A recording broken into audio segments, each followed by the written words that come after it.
നമസ്കാരം. Q Malayalam UK ന്യൂസിലേക്ക് സ്വാഗതം. കോവിഡ് വാക്സിനുകൾ ആഗോളതലത്തിൽ പിൻവലിക്കുമെന്ന് ആസ്ട്രസെനെക്ക. വ്യാവസായ കാരണങ്ങളാലാണ് പിൻവലിക്കുന്നതെന്നാണ് വിശദീകരണം.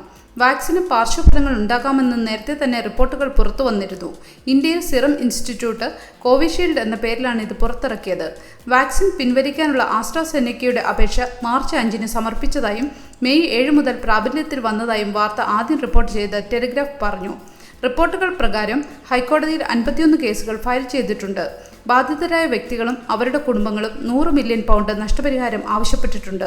2021 ഏപ്രിൽ 21-ന് UK സ്വദേശിയായ ജെയ്മി സ്കോട്ടിന് വാക്സിൻ എടുത്തതിന് ശേഷം പിന്നാലെ ഉണ്ടായ മസ്തിഷ്കാഘാതം സംഭവിച്ചതിനെ തുടർന്നാണ് കമ്പനിക്കെതിരെ നിയമ നടപടികൾ ആരംഭിച്ചത്.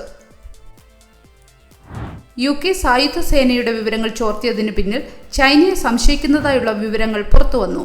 സായുധ സേനയുടെ ശമ്പള വിതരണ സംവിധാനമായ പേറോൾ ഹാക്ക് ചെയ്യപ്പെട്ടിരുന്നു. സംശയങ്ങൾ വിരൽ ചൂണ്ടുന്നത് ചൈനയിലേക്കാണെന്നാണ് ഔദ്യോഗിക റിപ്പോർട്ടുകൾ സൂചിപ്പിക്കുന്നത്.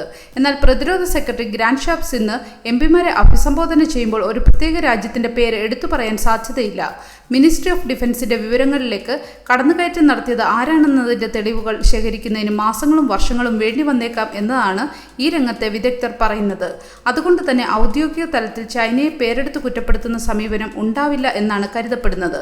നേരത്തെയും ഇത്തരം വിവരങ്ങൾ ഹാക്ക് ചെയ്തതിന് പിന്നിൽ ബീജിംഗ് ആണെന്ന് വാർത്തകൾ നിലവിലുണ്ട്.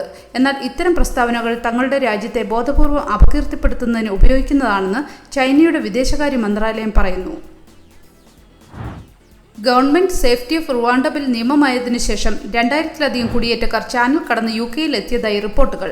ഏപ്രിൽ 25-ന് റുവാണ്ടയിലേക്കുള്ള വിമാനങ്ങൾക്ക് റോയൽ അസന്റ് ലഭിച്ചതിനു ശേഷം 40 ബോട്ടുകളിലായി 2007 കുടിയേറ്റക്കാർ UK-യിൽ എത്തിയതായി സർക്കാർ രേഖപ്പെടുത്തിയിട്ടുണ്ട്. ശനി മുതൽ തിങ്കൾ വരെ 8 ബോട്ടുകളിലായി യാത്ര ചെയ്ത് 396 പേരും ഇതിൽ ഉൾപ്പെടുന്നു. ഈ വർഷത്തെ ആകെ കണക്ക് 8674 35% വർധനവാണ് ഇപ്പോൾ ഉണ്ടായിട്ടുള്ളതെന്നാണ് PA വാർത്താ ഏജൻസി വിശകലനം കാണിക്കുന്നത്. ചൊവ്വാഴ്ച കെന്റിലെ ഡോവറിൽ കരയിലേക്ക് കൊണ്ടുവന്ന ചിത്രങ്ങളിൽ കുട്ടികളും ഉൾപ്പെടുന്നു. ഗാരിക് ക്ലബ്ബ് ആദ്യമായി വനിതാ അംഗങ്ങളെ അംഗീകരിക്കാൻ വോട്ട് ചെയ്യുന്നു. പുരുഷന്മാർ മാത്രമുള്ള ഗാരിക് ക്ലബ്ബ് 193 വർഷങ്ങൾക്ക് ശേഷം സ്ത്രീകളെ അംഗങ്ങളാകാൻ അനുവദിച്ചു.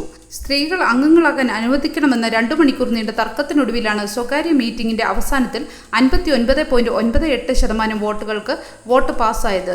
562 അംഗങ്ങൾ അനുകൂലിച്ചും 375 പേർ എതിർത്തും വോട്ട് ചെയ്തതായി സ്രോതസ്സുകൾ വെളിപ്പെടുത്തി. ക്ലബ്ബിൽ രാജാവിനൊപ്പം ഉപപ്രധാനമന്ത്രി, പ്രമുഖ അഭിഭാഷകർ, ഹൗസ് ഓഫ് ലോർഡ്സിലെ ഡസൻ കണക്കിന് അംഗങ്ങൾ, 10 MPമാർ, നിയമസ്ഥാപനങ്ങൾ, മുതിർന്ന പത്രപ്രവർത്തകർ എന്നിവർ ഉൾപ്പെടുന്നു. അംഗങ്ങളിൽ ഭൂരിപക്ഷം പേരും 50 വയസ്സിന് മുകളിൽ പ്രായമുള്ളവരാണ്. സ്ത്രീകൾക്കെതിരെ വോട്ട് ചെയ്താൽ രാജിവെക്കുമെന്നറിയിച്ച് 200-ലധികം അംഗങ്ങളിൽ നിന്ന് കത്തുകളും ഇമെയിലുകളും ലഭിച്ചതായി ക്ലബ് മാനേജ്മെന്റ് വെളിപ്പെടുത്തി. വോട്ടെടുപ്പ് നടത്തിയെങ്കിലും ക്ലബിന്റെ അംഗത്വത്തിൽ പെട്ടെന്നൊന്നും മാറ്റമുണ്ടാകാൻ സാധ്യതയില്ലെന്ന് കരുതുന്നു. 26 ബൈക്കുകൾ പിടിച്ചെടുത്ത സിറ്റി ഓഫ് ലണ്ടൻ പോലീസ്. UK-യിലെ ബൈക്കുകൾക്ക് അനുവദിച്ചിട്ടുള്ള പരമാവധി സ്പീഡ് മണിക്കൂറിൽ 15.5 മൈലാണ്. ഇങ്ങനെയുള്ള ബൈക്കുകൾക്ക് 250 വാട്ടിൽ കുറവ് പവറുള്ള മോട്ടോറുകളാണ് അനുവദിച്ചിട്ടുള്ളത്. എന്നാൽ പലപ്പോഴും വാഹനത്തിന്റെ വേഗത കൂട്ടാനായി കൂടുതൽ പവറുള്ള മോട്ടോറുകൾ പലരും മോഡിഫൈ ചെയ്ത് ഉപയോഗിക്കാറുണ്ട്. ഇങ്ങനെയുള്ള വണ്ടികൾക്ക് മണിക്കൂറിൽ 35 മൈൽ വേഗതയിൽ കൂടുതൽ സഞ്ചരിക്കാൻ കഴിവുള്ളവയാണ്. ഇത്തരം മോഡിഫൈ ചെയ്ത ബൈക്കുകൾ മറ്റ് റോഡ് സഞ്ചാരികൾക്ക് ബുദ്ധിമുട്ടുണ്ടാക്കുന്നതായും റെഡ് ലൈറ്റ് ജമ്പ് ചെയ്യുന്നതായും പേവ്മെന്റിൽ കയറി ഓടിക്കുന്നതായും നിരവധി കംപ്ലൈന്റുകൾ ലഭിച്ചിട്ടുണ്ടെന്ന് പോലീസ് ചീഫ് സൂപ്രണ്ടിനന്റ് റോബ് അറ്റ്കിൻ പറഞ്ഞു. ഇതുപോലുള്ള അനധികൃത ബൈക്കുകൾക്കെതിരെ നടപടിയെടുക്കുകയും 26 ബൈക്കുകൾ പിടിച്ചെടുക്കുകയും ചെയ്തിട്ടുള്ളതായി പോലീസ് അറിയിച്ചു. വില്ലൻ ചുമ കേസുകൾ ഈ വർഷത്തെ ഏറ്റവും ഉയർന്ന നിരക്കിലെത്തുമെന്ന് വിദഗ്ധർ മുന്നറിയിപ്പ് നൽകുന്നു. പെർട്ടുസിസ് എന്നറിയപ്പെടുന്ന ബാക്ടീരിയ അണുബാധ ശ്വാസകോശങ്ങളെയും ശ്വസന ട്യൂബുകളെയുമാണ് ബാധിക്കുന്നത്. വില്ലൻ ചുമയെ 100 ഡേ കോഫ് എന്നും വിളിക്കാം. ഇത് വളരെ എളുപ്പത്തിൽ പടരുകയും ചിലപ്പോൾ ഗുരുതരമായ പ്രശ്നങ്ങൾ ഉണ്ടാക്കുകയും ചെയ്യും.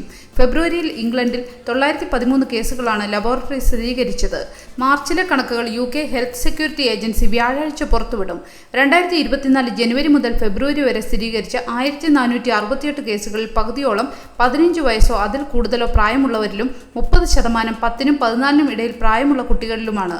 ഒരു രോഗമെന്ന നിലയിൽ വില്ലൻ ചുമ 5ാം പനിയെപ്പോലെ പകർച്ചവ്യാധിയും കോവിഡ്-19 പകർച്ചവ്യാധിയുമാണ്.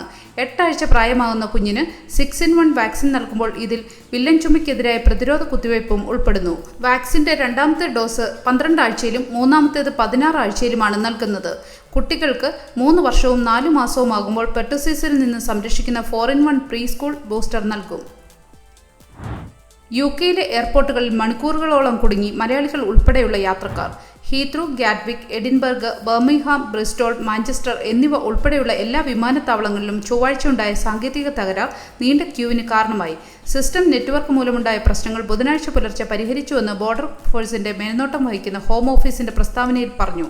ഇന്ന് രാവിലെ യുകെയിലുടനീളമുള്ള വിമാനത്താവളങ്ങളിലെ മിക്ക വിമാനങ്ങളും കൃത്യസമയത്ത് പുറപ്പെടുകയും എത്തിച്ചേരുകയും ചെയ്തു. യുകെയിലെ ഓട്ടോമേറ്റഡ് ഗേറ്റുകൾ പ്രവർത്തനം നിർത്തുന്നത് ആദ്യമായല്ല. 2023 മെയ് മാസത്തിൽ IT പ്രശ്നം വിമാനത്താവളങ്ങളെ ബാധിച്ചിരുന്നു. കഴിഞ്ഞ വർഷം ഓഗസ്റ്റിൽ ഫ്ലൈറ്റ് പ്ലാനുകൾ സ്വയമേവ പ്രോസസ് ചെയ്യുന്നതിനുള്ള national air traffic services system പരാജയപ്പെട്ടതിനെ തുടർന്ന് യുകെയിലുടനീളമുള്ള വിമാനത്താവളങ്ങളിലെ 2000-ഓളം വിമാനങ്ങൾ റദ്ദാക്കിയിരുന്നു. ഗേറ്റുകളുടെ പ്രശ്നത്തെ തുടർന്ന് കാർ പാർക്കിങ്ങുകളിൽ കൂടുതൽ സമയം ചെലവഴിക്കേണ്ടി വന്നവർക്കുള്ള അധിക ചാർജുകൾ ഒഴിവാക്കുമെന്ന് മാഞ്ചസ്റ്റർ എയർപോർട്ട് അറിയിച്ചിട്ടുണ്ട്. ഒരു നല്ല ദിവസം ആശംസിച്ചുകൊണ്ട് ഈ വാർത്താ ബുള്ളറ്റിൻ പൂർണ്ണമാകുന്നു. ചാനൽ ലൈക്കും സബ്സ്ക്രൈബും ചെയ്ത് പ്രോത്സാഹിപ്പിക്കണം.